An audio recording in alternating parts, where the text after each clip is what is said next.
தமிழ் வருஷ பிறப்பு குரோதி வருஷம் ரிஷப ராசி காலபுருஷ சக்கரத்தில் 2வது ராசிக்கு சொல்ல போகிறோம்.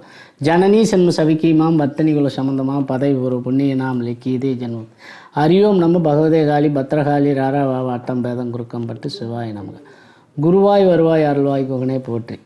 அதாவது ரிஷபராசி பொறுத்த வரைக்கும் என்னங்கன்னா ரிஷபம் அப்படின்னாலே சுக்கரனுடைய வீடுங்க.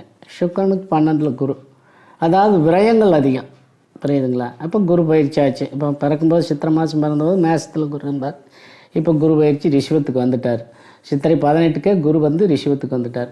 இப்போ சித்திரை 18 இருந்துங்க அடுத்த சித்திரை 18 வரைக்கும் ரிஷபத்திலேயே தான் குரு இருப்பார். அப்போ குரு ரிஷபத்தில் உட்காந்து 5, 7, 9 பார்க்குங்க. மேசத்துக்கு சொன்னமே அதே மெத்தேடு 5, 7, 9 பார்க்கு.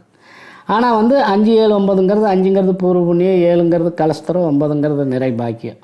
இப்படி நிறை பாக்கியம் வந்து அசரர் குரு தேவகுரு அசரர் குரு வீட்டில் உட்காந்து திசை நடத்துகிறார். இது என்னங்கன்னா மேசராசிக்கு சொன்னதை படம் ரிஷபராசிக்கு என்னென்னா இன்னொரு படி மேலே சொல்கிறது என்னென்னா கண்டிப்பாக இவங்களுக்கு டென்ஷன் அதிகமாக இருக்கும். ஏன்னா வந்து ஒரு டிசைட் பண்ண முடியாத ஒரு பிரச்சனை எடுத்தாலும் சரி, ஒரு பொருளாதார தொழில் எதாக இருந்தாலும் டிசைட் பண்ண முடியாமல் இருநிலையாகவே இருப்பாங்க. அதையே அவங்க மேனேஜ்மெண்ட் பண்ணி தட்சிணாமூர்த்தி வழிபாடு பண்ணி குருவுடைய வழிபாடு பண்ணிட்டாங்கன்னா அதையும் நல்லா மேனேஜ்மெண்ட் பண்ணிக்கலாம். அது 5, 7, 9 ரொம்ப சிறப்பாக இருக்குது. 5, 7, 9 சிறப்பாக இருந்தாலே பூர்வ புண்ணியம், அதாவது கலஸ்தரம் நிறை பாக்கியம் அமைகிற போது இந்த சுக்கிரன் நம்ம பிறக்கும்போது என்ன சித்திரையில் உச்சத்தில் பிறந்திருக்கிறாருங்க. லக்னா ராசிநாதன் 11 இருக்கிறது ஒரு மிகப்பெரிய சுக்கிரன் 2, 11 உட்காந்தா மகாலட்சுமி யோகம்னா.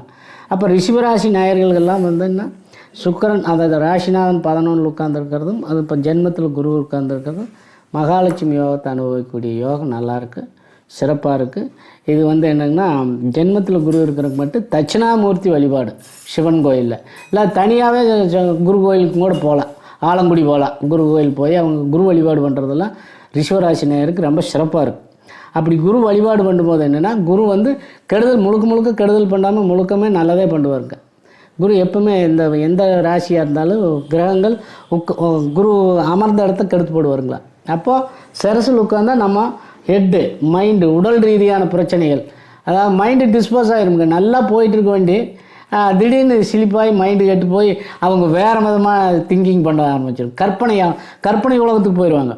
அந்த கற்பனை உலகம் மட்டும் இல்லாமல் ஜெனினா இவங்க சைன் பண்ணிட்டாங்கன்னா வாழ்க்கையில் இந்த சித்திரை வருடப்பிறப்பு சிறப்பான வருடப்பிறப்பு அமையுங்கிறது இந்த ஜோசி ரீதியாக நாம் சொல்ல போகிற தமிழ் வருஷம். அது வந்து நீங்கள் மற்றபடி ஜாதகம் ஒரிஜினல் ஜாதகம் இருந்தால் திசாபுத்திகள் பலன் அதுக்கு தகுந்த மாதிரி ஏற்ற இறக்கம் இருந்ததுன்னா ஜோசியரை கான்டாக்ட் பண்ணுங்கள். செல் நம்பர் கொடுத்துங்க, சப்ஸ்கிரைப் பண்ணி ஜோசியரை கான்டாக்ட் பண்ணுங்கள். நல்லதே நடக்கும். வணக்கம்.